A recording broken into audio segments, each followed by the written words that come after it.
Yeah, here we are again. We made it to episode number 3, which means that we're on episode number 3. Yeah, nobody fired us yet, so that's good. That's good. That's really good, especially in this economy. So yeah, jumping right in. Hey, but before we jump right in, let's jump right into what you did last weekend. What did you do last weekend? Went to the beach. We went to St. George Island in Florida, which is gorgeous. It's about like 4 miles off the coast of like the Apalachicola Bay, down here in the Florida Big Bend area, and we went down and got out just as a hurricane was Oh yeah, coming in. yeah, yeah. My stepdaughter's out on the East Coast right now, and so we're like keeping tabs on the weather out there because they got to be able to fly back from New York, but they have to go through Atlanta and deal with all that stuff too. So we'll Yeah, see. it was gorgeous though, and I'd never been. So again, I live in Alabama, and so we're like 90 minutes from Panama City. We had never Yeah, been to St. George. St. George is just like this really chill little. It's like a strip of land. It is an island, obviously, but like it's like this really long strip of land, and so it's not very like deep, and so yeah. like there's a ton of houses where you could just like walk out the back door and you're like on the beach. Oh, Yeah, it was rad. dope. It was dope. Good That's times. cool. Yeah, man. How about you? Uh, I have the most uh kind of siloed, boring life most of the time as a musician because I'm in my studio a lot. My friends are constantly like, dude, you never get out. You never come hang out and barbecue or do whatever. I'm like, I know, but I'm almost 50 and I had kids young. And so my kids are all out of the house. They're adults. And so I'm like, well, now I get to do what I want with my time, which historically, while I had children, has always been to just want to spend time in a studio and write music. So now I'm just kind of doing that. Yeah, man. I try to make it out because I live in Santa Cruz, which is awesome. That's so many beautiful places to go. So I usually try to make it out to the coast for a drive or whatever. But this last weekend, I was straightening up the studio and just doing some more songwriting and stuff too. And I took some downtime for sure, but just stayed kind of close and local. You know what I mean? Yeah, man. Sounds like a All good weekend. all good. It was very good. No zero complaints whatsoever. I am glad that we're gonna hopefully start moving past some of the little hot spells that we've been getting in California because I know it's nothing compared to where you're at. It is But 94 in the shade here right now. but if you live in California and were born and raised here like me, if it ever gets outside of 72 to 75 with a slight breeze and a clear sky, you start complaining that We you riot. everything sucks. Yeah, it's full apocalypse. We're all gonna die. It's almost 80 degrees today with barely any humidity. Ah. Yeah, my wife and I were arguing last night about humidity, and I was kind of like, my hope was that because the humidity has been like bearable here the last couple of days, it's usually like, okay, so before the hurricane went through, it really feels like the hurricane sucked a lot of the water out of the air because like usually what we had been dealing with the last 3 weeks is like mid 90s and 80% humidity. Yeah. And so you just like you walk outside and you're just like soaking wet. It's miserable. It's awful. Like people always all the Yeah. time like I would be on press events and stuff like that in the past. People are like, oh, well, you're used to it. Like you're from down here. It's like there's no person alive from this area that is used to any of this. It's Yeah. you don't like acclimate. You just like live through it. You tolerate. There's no Yeah. acclimate. It's all tolerate. Yeah, you take this low cost of living and you get on with life.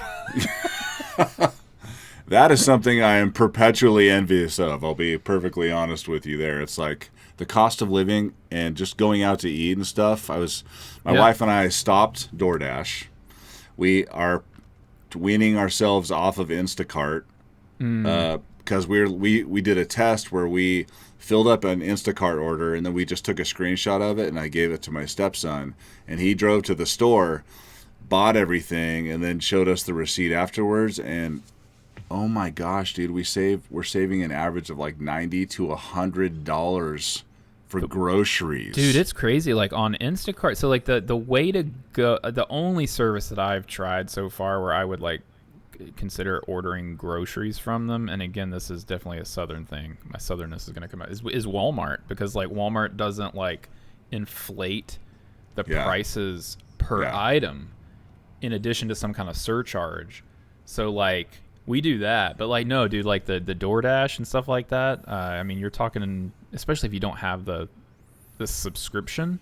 It's like we had to do that too, man. Especially during the pandemic, man. Oh man, DoorDash was like, thank goodness for that whole global crisis, because it got so many people hooked on just like, I don't really want to go anywhere. It's like the restaurant is a block away. Yeah. Like, just get out and go. Totally. Yeah, man. Yeah, that stuff is crazy expensive. 20-30% premium instead of just like, going and getting it. We're just now getting back to the rhythm of kind of like going to the store and like that being okay. Like that's okay. We can go to the store. We're not going to die going to the store. People did it for years. That's right. Oh, my gosh. Yeah. The other thing that's kind of a challenge, too, is with the inflation thing is the prices are up. And even if they start reducing interest rates and trying to alter the economy again, I guarantee you they'll stay up. It's just going to stay there. Yeah. And they're going to, because all these middlemen are like, well, they're used to paying this much still for a plate of waffles and a cheeseburger, so let's just keep charging them that much until finally somebody boycotts our restaurant, and then we'll start lowering it, which is never going to happen because, at least in California, we're so used to just paying out the for everything that, like, we're just expecting it, and so we have to find other ways to save money just so we can eat. It's really stupid. I will say, seriously. Like, I have been really happy in the last several weeks of, like, seeing some of, like, the finance and economic news coverage has finally been kind of like, all right, inflation is easing, et cetera, et cetera. Why isn't McDonald's lowering prices? Why isn't Starbucks lowering prices? Why isn't this company? Yeah. And then also doing the reporting on Starbucks isn't doing so well because people are like, $8 for a cup of coffee? No. Yeah. Or McDonald's, $17 for a combo in some places. Like, yeah, this wasn't good when it was $6. It sure as heck ain't good at $16. And so like they're finally starting to put some of that pressure back on some of these companies. And so I think you will start to see, like, McDonald's and a bunch of the fast food restaurants have already started to get back into, like, hey, remember value meals? Remember value menus? Stuff like that. Value? Okay. But, like, a lot of them got away with, like, I remember, like, there was some controversy around the word shrinkflation because I think the president mentioned it in his, like, State of the Union address. But the thing is, everyone knows, like, shrinkflation is real, and these companies should be, like, freaking ashamed of giving you less for more. Yes. Increasing the price, and then, oh, did you see that the box is actually an ounce? You know how much, like, an ounce or half an ounce can save some of these companies that are cranking out millions of these things off the product line? Yeah, so. Like, it's in the millions of dollars just for little changes like that. And increasing the price? Crazy. Like, that's what's been unprecedented, is, like, the fact that we can decrease. And some of that was like they got away with some of it because it was the supply chain issues and sourcing and all of that but it didn't go back to normal at all, for sure. I don't know how we got here. This seems like a weird. There's a lot on our minds right now, but and that's our shrinkflation segment. Yes, we're. I would say that the first 10 minutes of this show is just like freeform segments. It's the segment of multiple segments. You don't know what you're gonna get. Yeah, we're outside the box, bro. That's why Miles is over this shoulder here. We're just. Yeah, you got Miles. Is that Colt? Is that Coltrane behind your head? Yeah, Coltrane's here. Miles is there. Yep, Brad. Well, let's jump right in and so first things first. We're going to kind of, we did talk a little bit last time, or a lot of it, about CrowdStrike and the CrowdStroke that was created for IT people back then. But now, just kind of the battle for who's in charge of what happened, and the battle for who owes money to who, and where's the accountability. So now what we have going on is you have... Oh, that's the wrong layout. Good job, Rich. Let's see if I can figure this out here. All right. Is this the one? There we go. Okay. Sorry, everybody. Technical Yeah, you want to difficulties. see us and this, and so Yeah, like this was exactly. Yeah, So basically, Microsoft is lashing out at Delta, blaming them for the ancient, technology and lack of upgrades to their infrastructure over the years. yeah. This is like a response to Delta lashing out. They're basically in like a slapping fight right now because Delta turned around and basically they're seeking damages from both Microsoft and CrowdStrike, and Microsoft's like, whoa, what did we have to do with this? Your servers that you're running half of your stuff on are like IBM and some other company. Like, we have nothing to do with this. But like Delta's like, you just cost us $500 million, right. with this. And in case you haven't heard of it, obviously CrowdStrike a couple of weeks ago released a security patch. It wasn't tested. It brought down like millions and millions of servers and computers at major businesses all across the world, and we're still kind of in the fallout of that. And their stock, in the meantime, has fell 44% from their previous peak in the last 6 months. I mean, they're saying the damages could definitely have surpassed $1 billion, and they said that the Delta alone loss was like 325 to 475.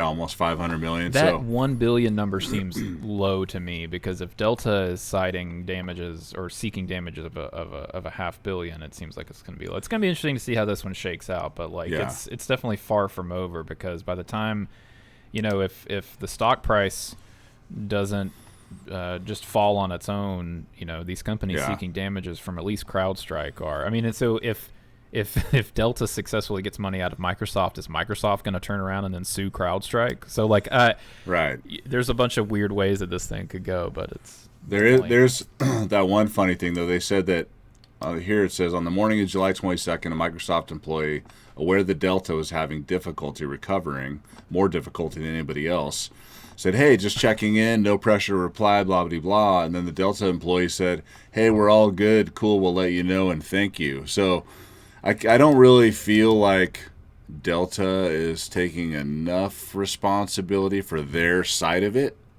CrowdStrike definitely has to take a lot of the responsibility. From a technical standpoint, I don't totally understand. That's not going to stand up in court, though. Like, one guy to some other random guy said this thing. That's true. That's not going to be a good defense. The fact that Microsoft is included on this is very interesting to me, and that is the part of it to where, did you really want to like slap the Microsoft hive in doing all of this? But we were talking about like Microsoft. Why does Microsoft's system allow an app to have, like CrowdStrike, cybersecurity app, to have such deep hooks that it can push a patch that can disable the entire operating system, right, without any kind of guardrails? And like, what is that all about? And I think that's what Delta's case is getting at here. Like, Delta's not just mad at CrowdStrike. Delta's mad at like, hey, our business runs on Microsoft's trying to say, hey, half of your servers and everything don't even run on Azure. And it's like, well, that's not really the point. The stuff that does run on Windows, that's the problem. Yeah. So. That was a good way for them to try to push Azure too, by the way. Oh, right. Hey, because Azure needs help. Yeah, it's totally like, oh, you guys, you just weren't upgraded to what we have here, ladies and gentlemen, is our latest product. Check it out. We have Microsoft Azure. Yeah. Maybe you should have switched to Azure and you wouldn't be having these problems. Like, I'm waiting. IBM. I'm waiting for some fake ads to come out that basically try to promote Azure using that context. And it's like, but based on, like, that's the other thing about this, is that like Azure is going to take a hit from this too, because as much as Microsoft doesn't want to admit it, like this whole thing made them look not quite as bad as CrowdStrike, but Microsoft is. So I think that's why you're seeing like that strength of response from Microsoft, is that they understand, like, okay, this is the first of like many giant rocks that are being thrown at our house that we're going to have to like defend against. So right, 100%. All right, well, moving on from CrowdStrike, we have this other bit of news here. Let's see if I can pull this up. I'm really struggling with my tech today. Don't worry, it's just more AI stuff. Dude, I mean, that's basically it. So we're going to go here, add this to... All right. So jumping into this right here. So the AI world, there's all kinds of companies that are trying to put out these little sort of AI-only hardware devices that just do weird, obscure stuff that you can by far, in many cases, maybe not in this case in particular, but in many cases already do with your phone or benefit from on your phone or the internet or with an app or something like that, right? So Totally. Did you ever hear about that piece of hardware? It's called like the Rabbit or... Oh yeah. That was another. We could have included that here too. The Rabbit at least looked cool. This thing, and it had a display, but like that one, I will say that the Humane pin that we're looking at here, the AI pin from Humane, it at least like took a big swing, and it was kind of like, this is the device of the future. It is a wearable piece of technology with like a projection screen that you read in your hand. It gets out of your way. It's like it can make phone calls, it can give you directions, and it does all this with AI. And none of that really works very well. The Rabbit thing is it ties into your phone, and it like uses apps for you. Like it's like, hey, order something on DoorDash for me. Like order dinner for me on DoorDash, and it literally like goes into DoorDash on your phone and then does that. That's probably like a really wildly inaccurate kind of summary of it. It's close enough.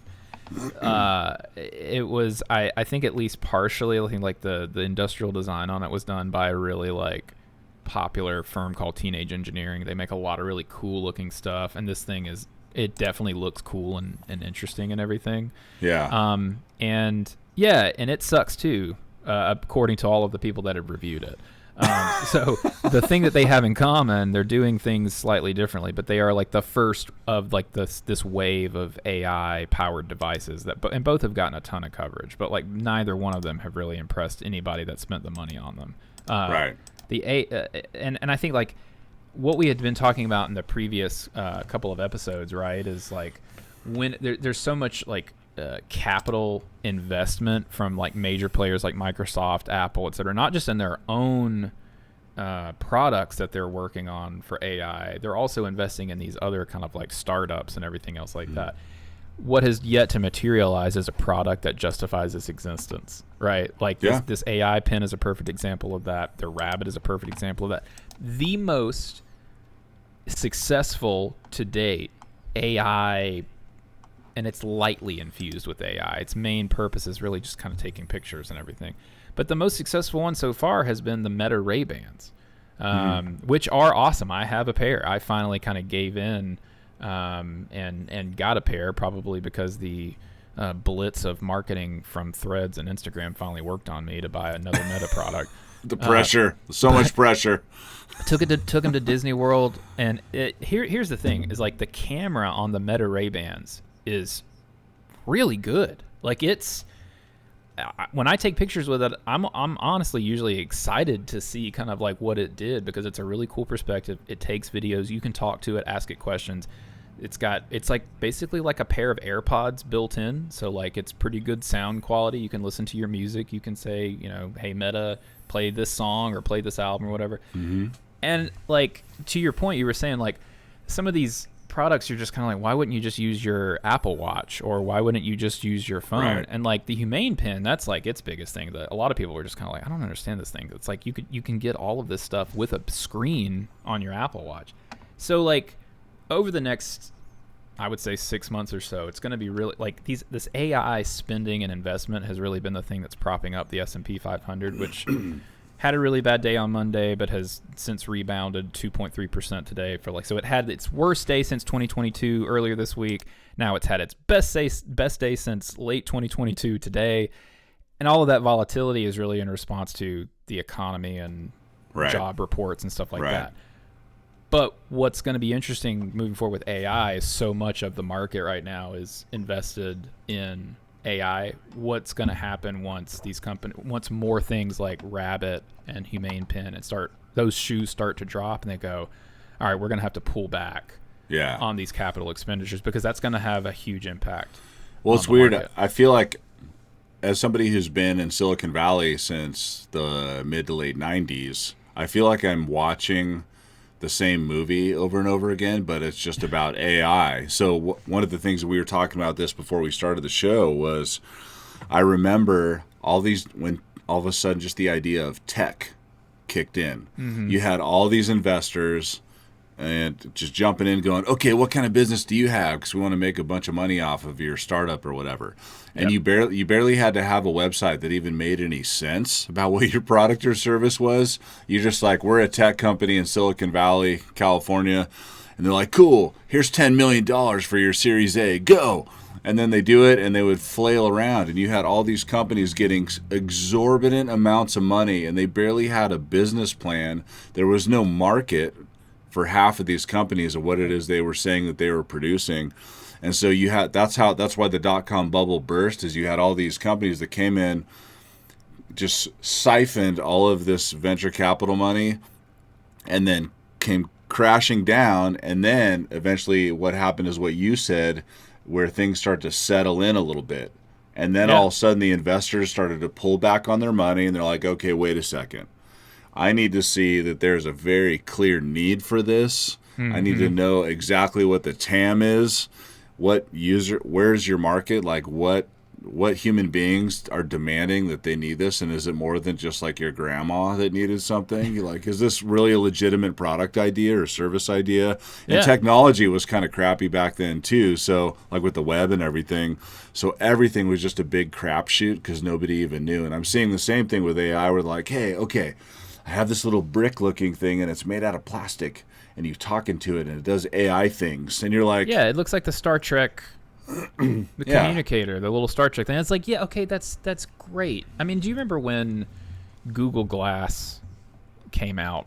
Yes, gosh, that was like 10 years ago at least. I mean, it looked ridiculous, and everyone at the time was just kind of like, wait, this is what you want the future to be? Is this tiny little, piece of glass that you can barely read in your eye? And it's kind of like, that was 10 years ago and seemed ridiculous. Like, would we really want that? And it's like, well, but if you can recontextualize it now with the Meta Ray Bans, it's kind of like, oh, well, I don't, I can't remember. I think it was Steve Jobs that basically said, it was in some Wall Street Journal, or maybe it was the All Things D conference interview, where he was kind of talking about, he was in essence kind of previewing this idea that headphones and audio is really, that's the augmented reality that we already have, because he was talking about, like, it's really impressive what a set of headphones can do if you close your eyes, right? Like, it can make you, it can take you somewhere, it can like transport you.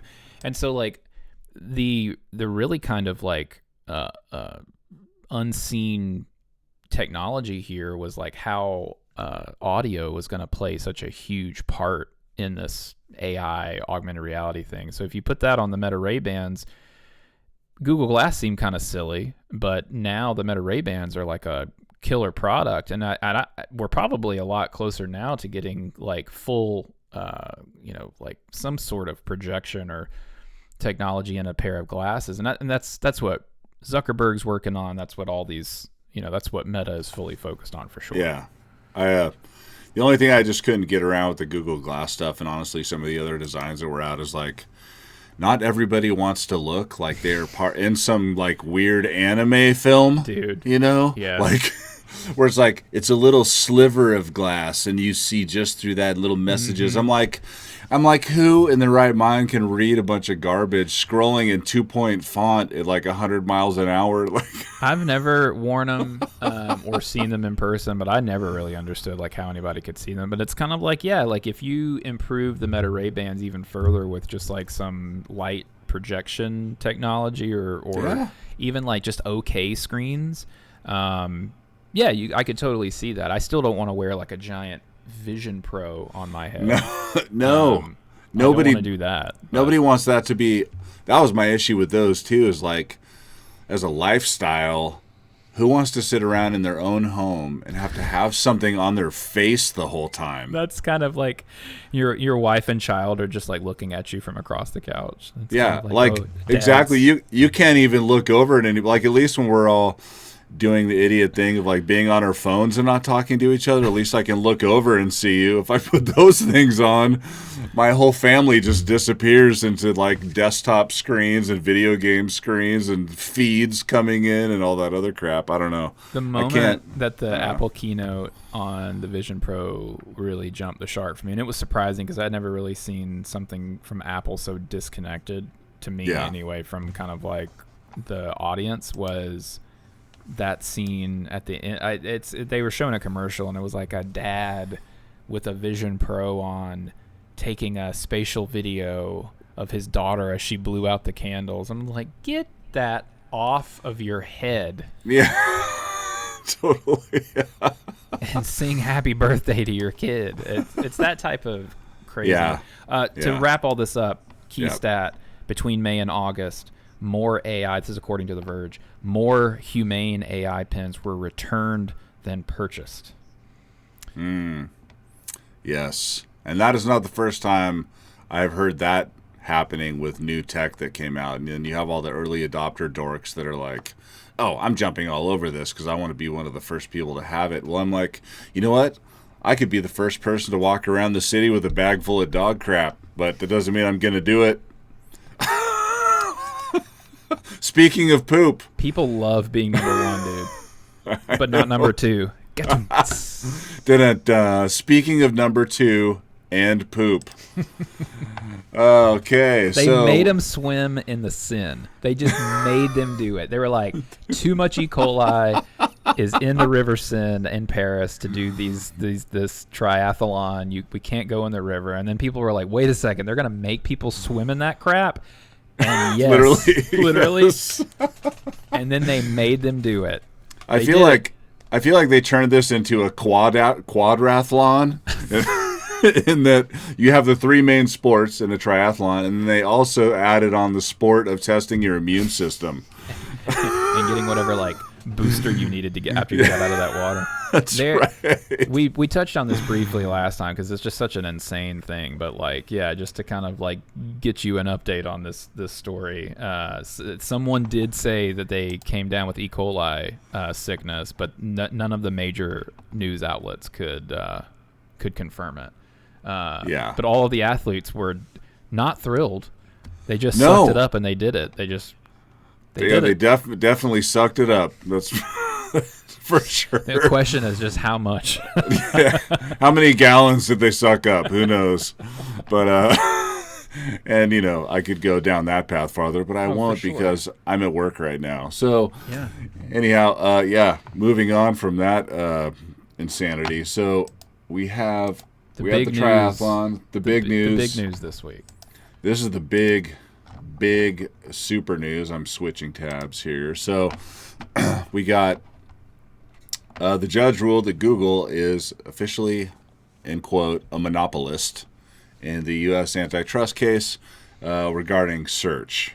Yep. So in the search and advertising markets, actually. So that's definitely been a pretty interesting one. It's kind of weird. I was thinking about this, like, if you make the best version of something and everybody wants that over everything else, I mean, yeah, you can make sure you don't own all the companies that might be your competition, but at the end of the day, if yours is the best, what do you say about that? I mean, I even heard that some Microsoft employees were like, yeah, I mean, but they're way better than us. We can't even give Bing away. We're just using Google anyways ourselves. So whatever, I don't know. I mean, like, look, Google is. This one was not hard. Google is definitely a monopoly, and yes, it's because they have a search. Because we need to clarify that this is a search.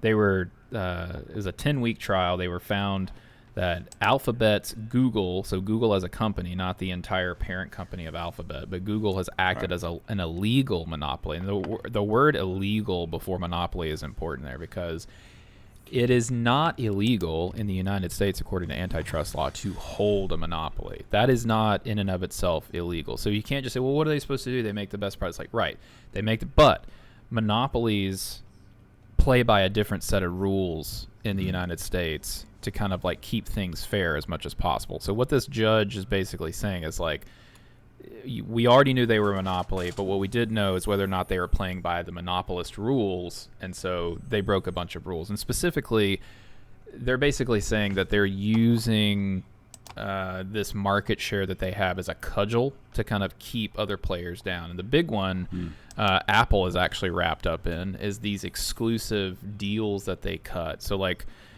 one of the big things that come out of this trial was the fact that Google is paying Apple 20 billion with a B. Google is paying Apple $20 billion a year to be the exclusive default search engine option inside of Safari. So when you open your phone up, go to Safari, and you Google something, see, and that's the other thing about this is that we call the act of searching something on the internet Googling. Like it's a noun. They have it's like the Kleenex of search, basically. They are the generic now, and so like you're getting into kind of like brands used to fight against that. Like they didn't want to become a generic. They didn't want every other brand to now be known as their brand because it used to be bad. Well, so like in Google's case, it's like fantastic because But Rich, you mentioned earlier the fact that there's really no other good alternatives, and like Apple's Eddie Q basically said that Microsoft couldn't pay us to use Bing. As there's not a dollar amount that Microsoft could pay us. Even if they wanted to give us $21 billion instead of Google's 20, we still wouldn't make them the default search engine because their product is not as good as Google. And that is a real kind of problem here that nobody else has been able to manage to. Right. But what this judge is saying, so you have the argument that, well, everything else sucks, right? Like, I don't want to use DuckDuckGo. I don't want to use Bing. I don't want to pay $10 a month for a pretty good search engine in Kagi because, yes, premium search engines exist. So, like, what are we supposed to do? Like, there's nothing else to really use. But the reason that is the case, what this finding is saying is that the reason that is the case is because Google has made it so. They have acted illegally to keep their market share. I mean, business people that run those businesses, they have to be shrewd and competitive, and I get it. The other thing is that so I don't know if you know what OAuth is by name, but basically when we all of a sudden were able to start using our social media accounts to create accounts on websites or logins, that's OAuth. And so Google now, I thought you said Olaf, like from Frozen. And I was like, No, we're not talking about cartoons. Yeah. No, OAuth, like O is in Oprah, A is in Apple, U is in umbrella, got it. TH, okay. Not Olaf. Got it. No, Olaf's cool, but he's not logging into websites, so that I know of. But, so you think about that, now Google's footprint is so much farther beyond search and everything. How can you possibly, like, decouple the pieces of Google that are causing the problems or being the monopoly versus the ones that aren't? And, I'm sure they're doing, they've been convicted, right? The thing actually... They were found to be an illegal monopoly. Now they're going to appeal, and that's going to slow. So that's the thing. It's like, okay, Google's a monopoly, but now they're going to appeal, and that could delay the process by 18 months. Appeals often. So according to Bloomberg, appeals often take between a year and 18 months to make it through court. And so in the meantime, they've scheduled a hearing on September 6th to start discussing potential remedies. So like the remedies, right, is like, okay, what are we going to make Google do? You just mentioned breaking up. So that would be one potential remedy, right? Like, okay, we need to break. But see, the thing is, years ago, right, Google reorganized as Alphabet. And so now Google is the search product. Right. And then Alphabet obviously owns all these other things. But so, like, what's kind of woven in here and interconnected and everything like that? Android is still under Google, the search product. Yep. YouTube, I believe, is its own company. Isn't that right? Nope. Is YouTube? It's under Alphabet. Alphabet, right? Okay, so but it's its own company under Alphabet, correct? It's not a Google company. Correct. But YouTube is a search engine. And YouTube is so intertwined into the search product, and it's so. Think about this. It's like, when you Google anything, even in Bing, or when you search for something in Bing and then Google something on Google, 9 times out of 10 you're gonna get like a ton of YouTube videos. So like even outside of their browser, you're still getting YouTube results. And so a lot of people don't. I say a lot of people, younger people, will go straight to YouTube to look for whatever they were actually. Part of this trial was talking about like, TikTok's has gotten to have like taken a little bit of share away from Google as a search, and it's like it hasn't, and a lot of that would be because yes, people might go into TikTok to search for specific things and how-to videos and stuff like that, but Google is so big and has YouTube as kind of like another way to kind of pull traffic away from everybody else. Yeah, and think about the context of how many companies are using the Google Suite for all their email and all their calendaring and all their services and stuff like that. So now they're even more plugged into that. And that is all data that Google has access to as well. That's the big thing. Yeah. And see, like, that's another one of the things that, like, so another potential remedy. So break them up, right? So make Google sell off Chrome, the browser, which is just an insane. I can't imagine that that'll actually be floated, but it might. But like that sounds like something like one of these congressional hearings might come up with, which are ludicrous. But like sell off the Chrome browser, sell off the Android business. Those things are not. Those don't get at the core. Maybe Chrome, but like there are already 5 different independently owned versions of Chrome now. There's the Brave browser, which is Chrome just with a different UI. There's Arc. The whole companies have built on top of this browser technology. So that's not going to be impactful in moving this away. So like, well, it's like when you click on when you go to gmail.com or google.com and say you're logged into your Google account, you click on it and all of those apps come down. Yeah.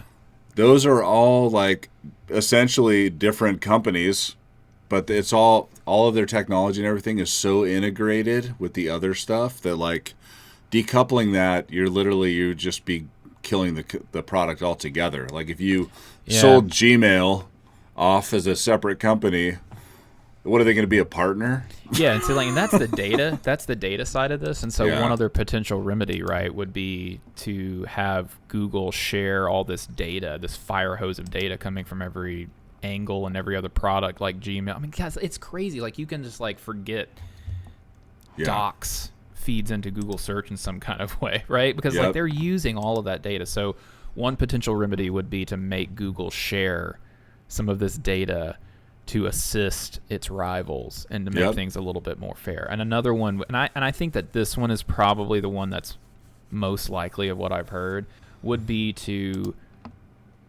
basically make it so where Google is no longer allowed to have these deals in place with Apple, with Microsoft, with whoever else to be like, okay, we'll give you so much money every year to be the exclusive browser by default. But here's the thing is like, if anyone's going to be hurt by that, it's probably most likely like Apple because they stand to lose $20 billion a year if that's made illegal. And like Apple, just to give you an idea of like how big that is for Apple. So like Apple made $24.2 billion in so Apple takes that $20 billion and then they put it under their services revenue. They made $24.2 billion in services revenue in Q3 alone. So like if you just like did some very back of the napkin math and just said, okay, multiply 24 billion times, let's round up to 25 billion times 4 for each quarter of the year. And let's say their services revenue is roughly $100 billion a year. And Google is providing, she's talking. This is dumbest. Can we stop that? Can that be something that we can tackle is like, don't let them build it into every device in your house, like this TV. I don't want to talk to Google through my television. Like that's honestly the last thing that I want it to do. Yeah, I know. That should be, let's stop that. But like if we just like extrapolate here, we're looking at $100 billion in services revenue a year roughly. And a fifth of that is coming from Google to be the exclusive search engine in Safari. that's going to hurt Apple more than anyone else. So, like, Yeah. what do you think is something that they could actually? Is there a remedy here, or is it just like the search engine race is over, and Google will be the top choice until something else takes search's place? I think it will be the latter that you just said, but the one thing that I'm interested in seeing is what happens with AI search on the Chat GPT side, Yep. the open AI side, and Microsoft. The one of the major things with Microsoft's products that I've just never been able to get into is they can't seem to get a handle on a really strong UI and great user experience with stuff like Apple has. And so part of me is like, oh, they were super smart and they bought OpenAI. Sweet, dude, they're going to crush it now. They just leapfrogged Google in certain areas. However, Google is already the master of search, so I feel like it's only a matter of time before Gemini does what it needs to do, and then, they'll start crushing them on that front too. I don't know. It's kind of an interesting game going on right now. Right. Well, and one thing too, Microsoft has invested heavily in OpenAI and is definitely, they just got in trouble. So part of the antitrust thing. So they don't own OpenAI. They have put a bunch of money into it, and so has Apple. Right. So like everybody's investing in OpenAI, but what they actually just got in trouble for because of this antitrust hearing thing is Apple and Microsoft. Microsoft was said, okay, well, we just put all this money in here. We want a board seat.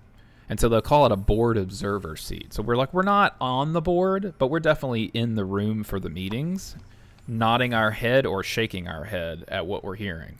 And so whenever that kind of came out, and Apple had one too, they both pulled their observer seats because we talked about this.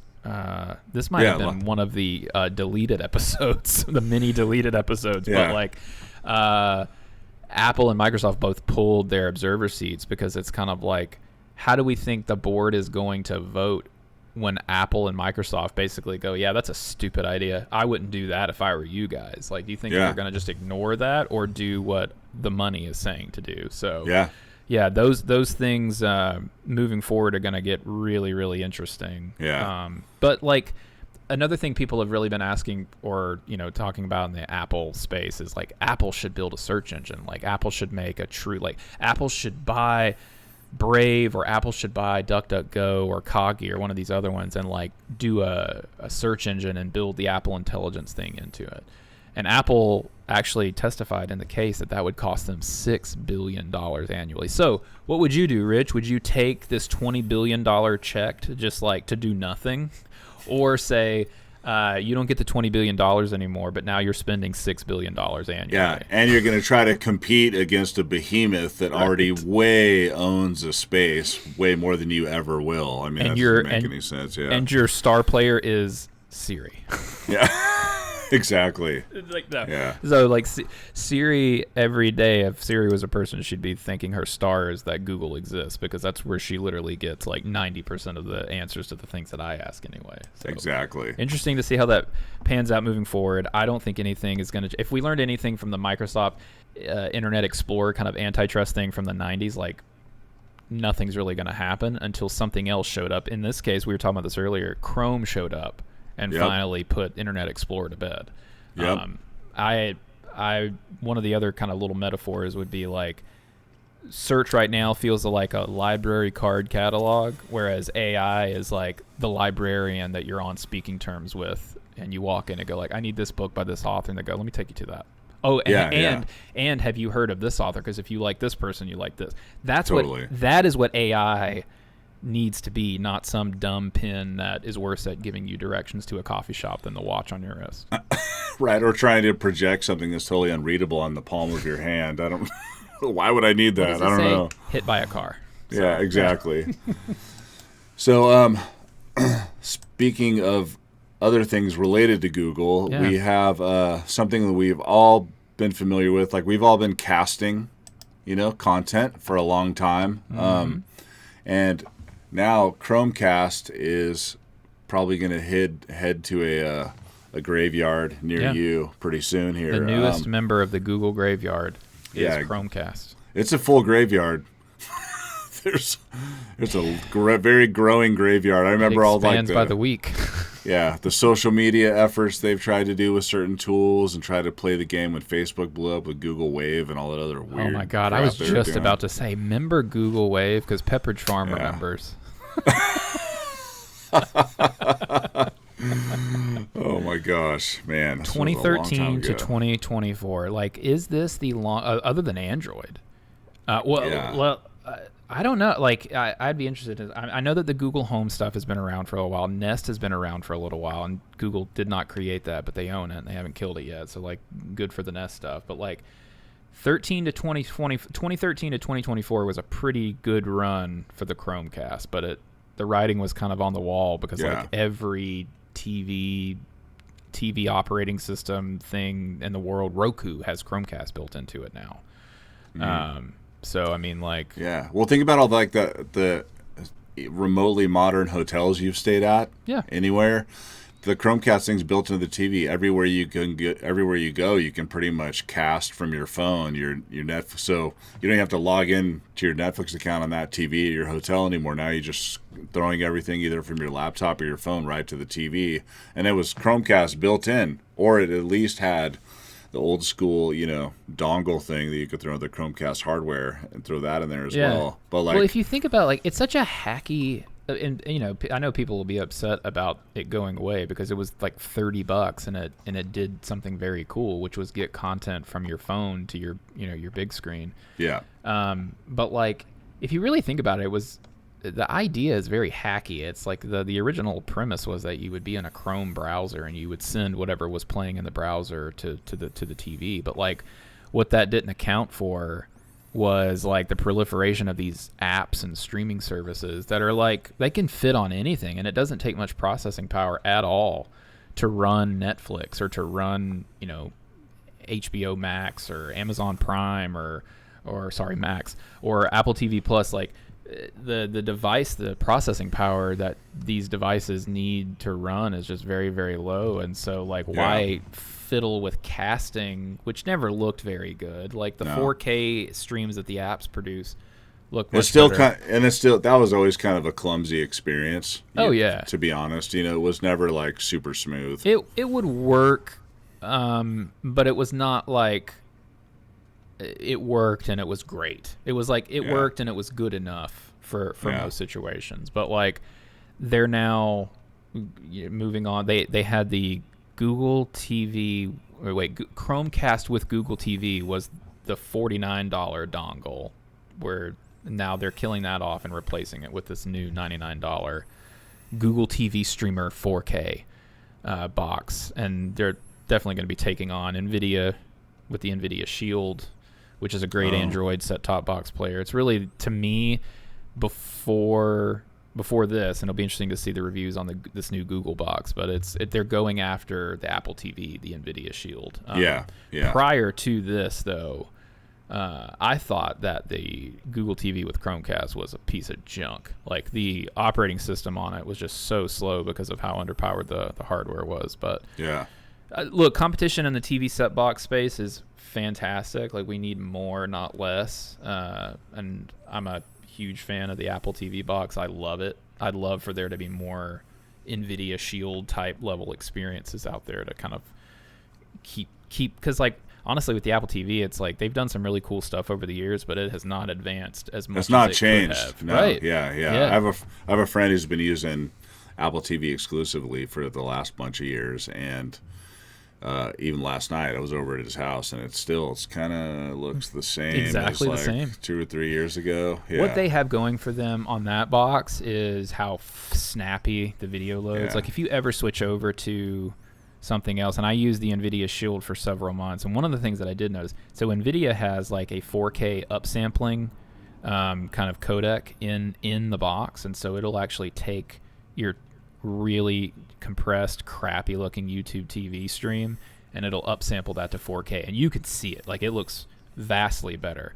I'd love for the Apple TV to get something like that, but Apple's got some really nice Apple-y features like the color grading, and like they will like redo the color settings on your TV but within the Apple TV box, so you don't have to mess with the terrible TV. There's stuff like that it's great at, but more competition, definitely best. Yeah, definitely the better. Yeah. Let's see here. So next we got. I think we. That's pretty much it for the bulk of the tech stuff we have today. We got a new Mac Mini. Do we have the new Mac Mini in here? Yeah, there's some rumors circulating around the new Mac Mini. Let me see if I can bring that up here. So our friend, your friend, Mark Gurman from Bloomberg, has a hot tidbit on the next Mac Mini. They're saying, speaking of Apple TV, man, we'll have to edit this so that we get like that segue, like, or we'll just leave it in. I was clunky. I think I forgot. Rich. I forgot to open that up before we started the show. It's always something. No worries. You know. But like speaking of the Apple TV, we'll just start it here. Speaking of the Apple TV, like Apple, for years people have been asking Apple to like make a Mac Mini that was actually mini, and with the with the M series processors, like everybody thought like, oh well, they'll definitely do that now. So basically shrink the Mac Mini into a space that is similar to the Apple TV.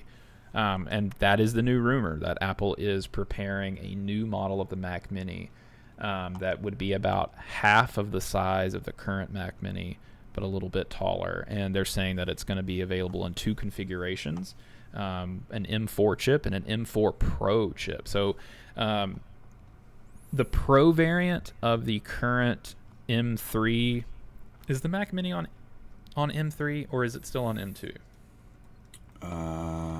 Good question. It is on.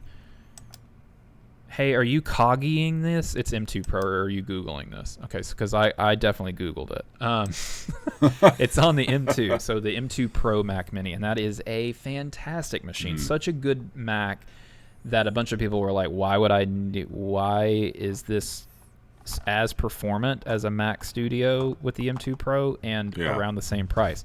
So if we get a tiny little, I mean, an Apple TV box is basically like this. It's only a little bit bigger than like honestly half of an iPhone Pro Max. I mean, it's tiny, like a Mac Mini in a package, just a little bit bigger than an iPhone. Like that you could tuck into a stand or a dock or. I mean, that sounds awesome. I'm excited about it. I don't really have a use for one right now, but like, I could see. I'm going to be in the market to update my audio workstation, and I have like a 2019 iMac right now, but I think I've been looking at the Mac switching over to a Mini if I can't quite pull off a Mac Studio financially. But the other thing is, I don't want to have to only get the best experience if I'm willing to like pony up for a monitor that costs as much as my computer.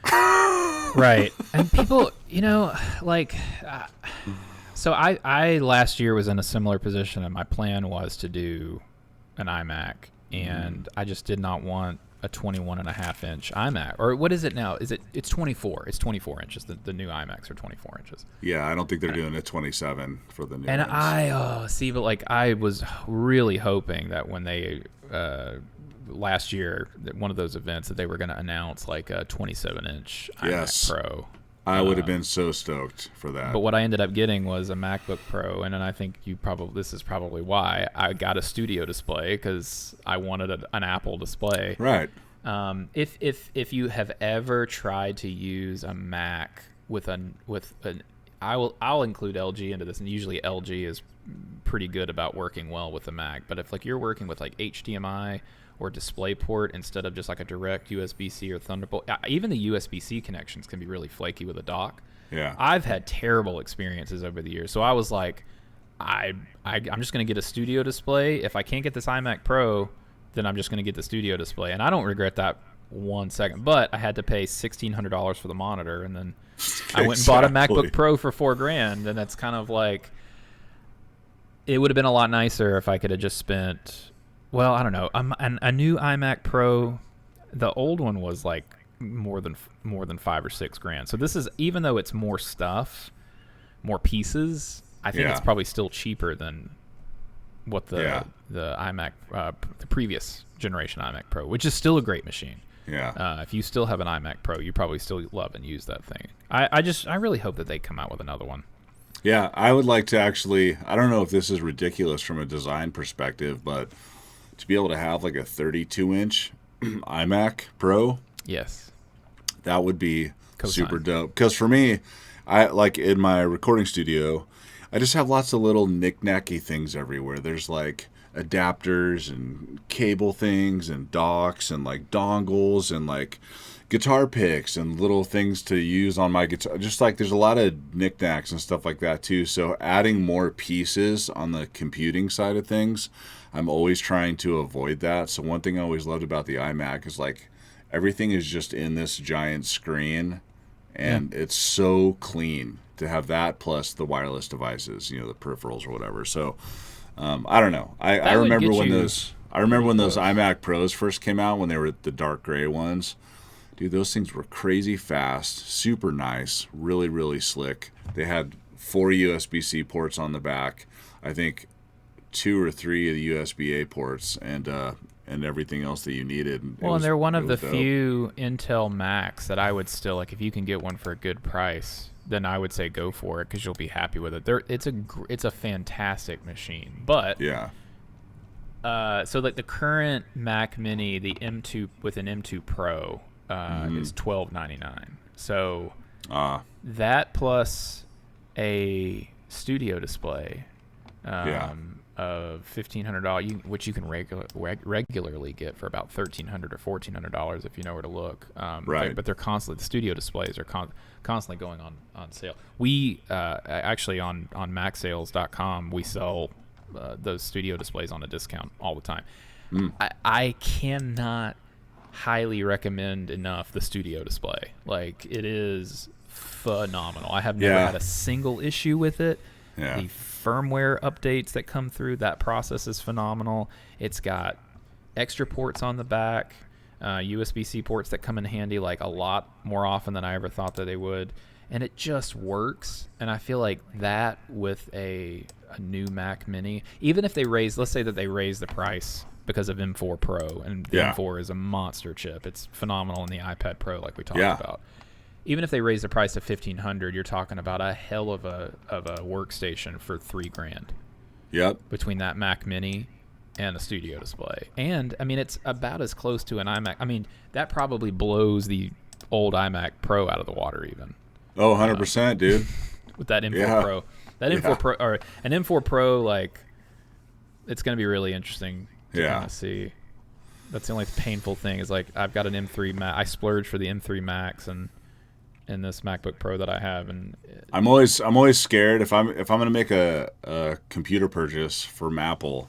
I'm always scared to do it after, if more than 2 months has passed since the last product announcement. Should I wait? I'm like, there's always the should I wait thing, you know? Like, I'm never going to be the guy who stands in line to buy anything from a store at midnight, because I think that that's just ridiculous. But like with phones, I'll typically wait like two years with a phone, 2 or 3 years, so that I actually get to experience the joy of a massive performance upgrade instead of a slight one.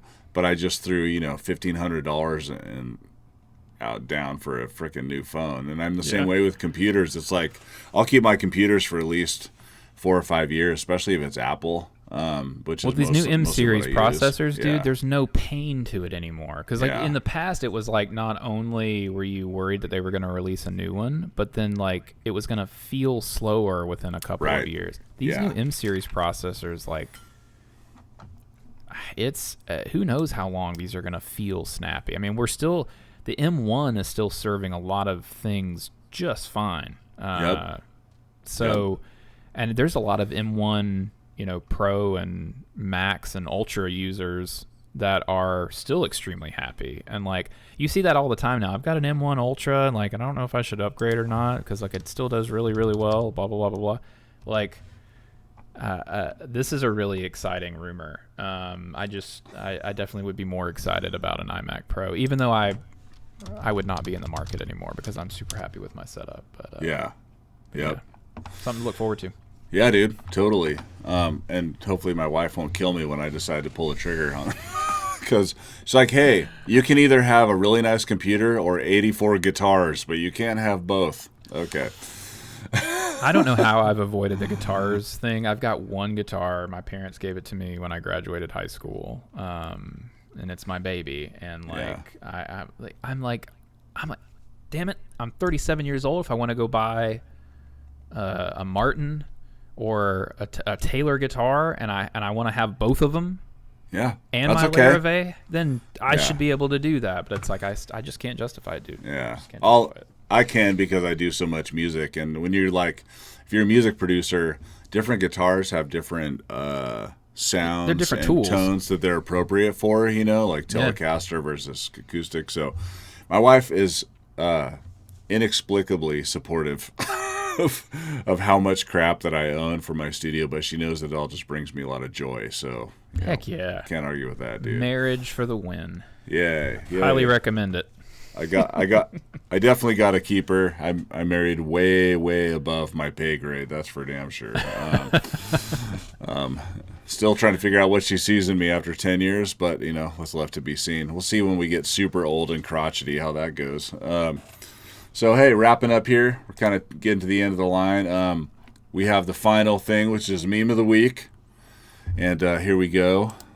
Let's see if I can.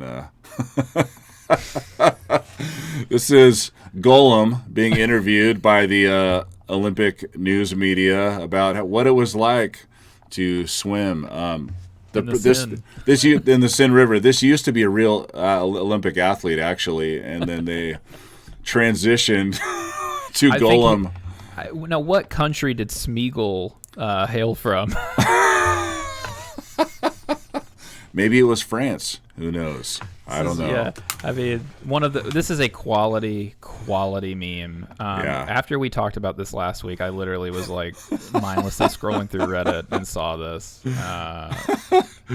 Oh my gosh! And the hits just kept coming too. I'm sure we're going to see more of the Poopy River memes coming out over the next week or so. So yeah, absolutely. Anyhow, all right. Well, I think that is it for our show today. We want to thank everybody who, if anybody, has been watching or joining us and following along.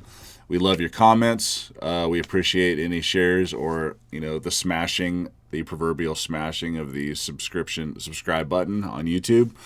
Please join us next time for a whole new fresh agenda, and we look forward to seeing you soon.